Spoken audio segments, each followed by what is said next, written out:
Assalamualaikum warahmatullahi wabarakatuh. Bismillahirrahmanirrahim. Alhamdulillahirrabbilalamin. Wabihi nasta'inu ala umuri dunya waddin. Wassalatu wassalamu ala ashrafil anbiya'i wal mursalin, Sayyidina wa maulana Muhammad. Halo semua, apa kabar hari ini? Saya harap kalian semua dalam lindungan Allah Subhanahu wa Ta'ala.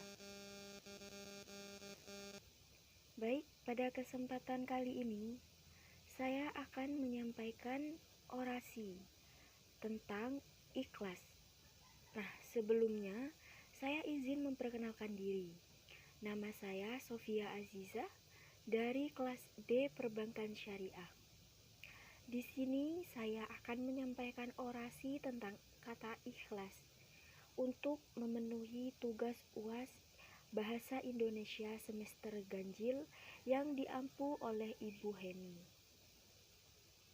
Nah, sebelum lanjut, saya akan tanyakan kepada kalian, apa sih yang terlintas di pikiran kalian ketika mendengar kata ikhlas?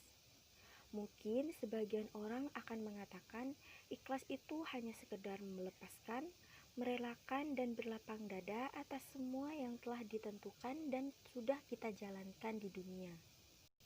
Namun, tahukah kalian bahwa ikhlas memiliki arti lebih luas daripada itu?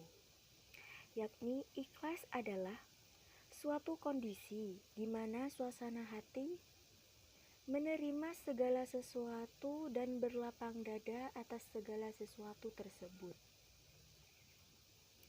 Baik, kehidupan ini terkadang akan dipenuhi dengan berbagai liku yang memaksamu untuk ikhlas. Kebahagiaan pun tidak akan kamu dapatkan ketika kamu tidak ikhlas. Oleh karena itu, kita dituntut untuk berserah diri kepada Allah Subhanahu wa Ta'ala. Kita dituntut untuk ikhlas agar bahagia pun bisa kita alami. Memang kita tak selamanya akan merasa bahagia. Namun, segala cobaan dan permasalahan harus kita hadapi dengan ikhlas.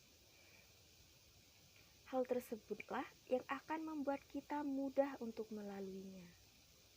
Pengalaman pahit yang menuntutmu untuk selalu bersikap ikhlas bisa dijadikan sebagai pelajaran hidup yang sangat berarti, hingga secara otomatis kamu akan menjadi lebih kuat ke depannya.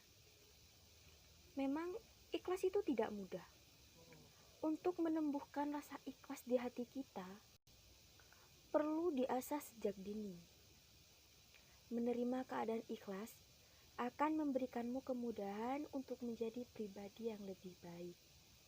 Mungkin seperti contoh, ketika harapanmu tak sesuai dengan takdir yang ditentukan.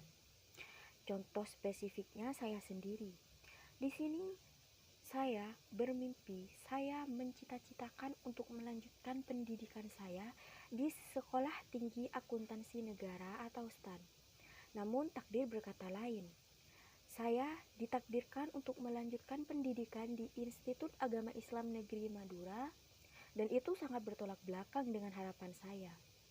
Nah, di situ saya dituntut ikhlas, saya dituntut tabah dan sabar untuk menjalani semua. Hal ini memberikan saya pelajaran bahwa yang terbaik menurut saya belum tentu terbaik menurut Allah.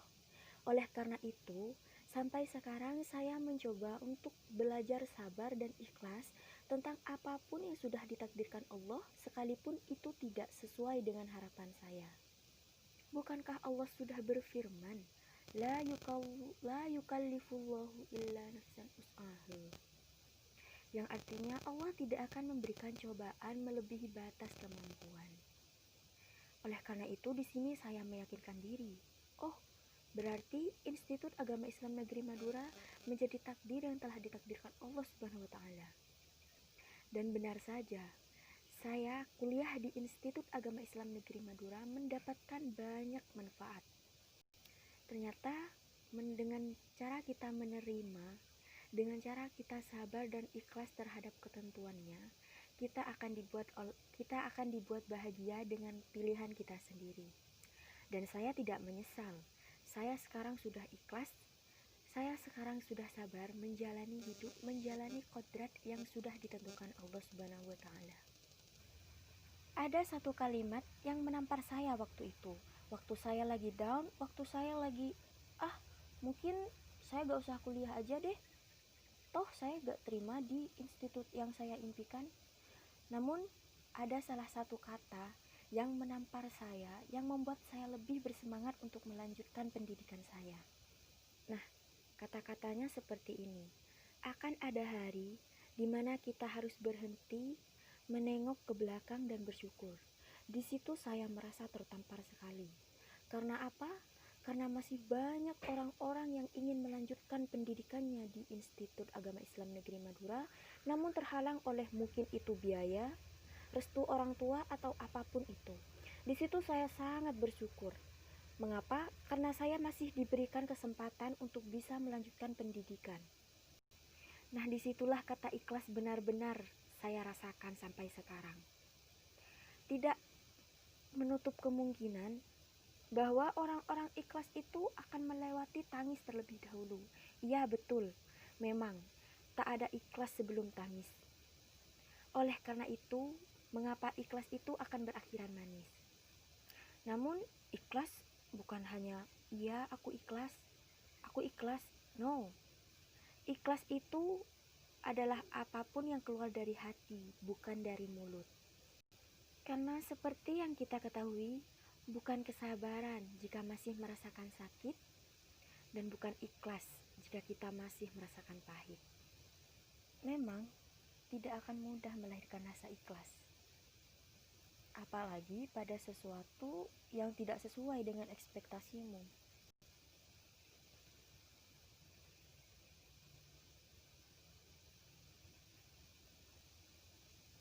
Kita diberikan cobaan bukan karena kita kuat, tapi karena Allah percaya kita mampu untuk melaluinya. Pada akhirnya, rasa ikhlas harus tertanam sejak dini pada diri kita. Segala sesuatu yang pahit, pengalaman pahit, akan menjadi guru paling jujur dalam menguatkan hati. Mengapa tidak? Kita dituntut sabar, kita dituntut untuk menerima sesuatu yang pahit untuk lebih menguatkan hati kita. Selain ikhlas sendiri, kita juga diajarkan otomatis kita bisa bersyukur. Kita bisa lebih bersyukur lagi atas semua yang telah diberikan oleh Allah kepada kita. Dan ikhlas pun akan menjadi penenang terbaik ketika semua tersebut tidak sesuai dengan keinginan kita. Nah, kesimpulan yang dapat kita ambil dari pembahasan saya tadi adalah ikhlas itu pahit, ikhlas itu sakit.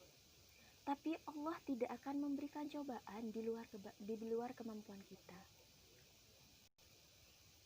Tidak ada akhir yang manis ketika kita melalui awal yang kita sendiri tidak ikhlas menjalaninya. Oleh karena itu, marilah kita ikhlas, marilah kita sabar dalam menghadapi segala sesuatu yang telah ditetapkan Allah Subhanahu wa Ta'ala. Karena apa? Allah Subhanahu wa Ta'ala tidak pernah menjanjikan langit selalu biru. Namun, Allah menjanjikan akan ada pelangi setelah badai berlalu. Jadi, buat apa kita ngeluh? Buat apa kita kurangin syukur? Toh banyak di luar sana yang ingin berada di posisi kita. Mari belajar ikhlas, belajar bersyukur, belajar sabar atas segala sesuatu yang telah terjadi. Mungkin hanya ini yang dapat saya sampaikan. Mohon maaf apabila ada kekurangan dari awal sampai akhir kalimat. Kurang lebihnya saya pribadi mohon maaf. Usikum binafsi bitaqwallah. Assalamualaikum warahmatullahi wabarakatuh. Jangan lupa ikhlas ya. Ikhlas itu indah kok. Ikhlas itu manis, asal kita ikhlas menjalaninya. Terima kasih. Saya Sofia Azizah mengundurkan diri.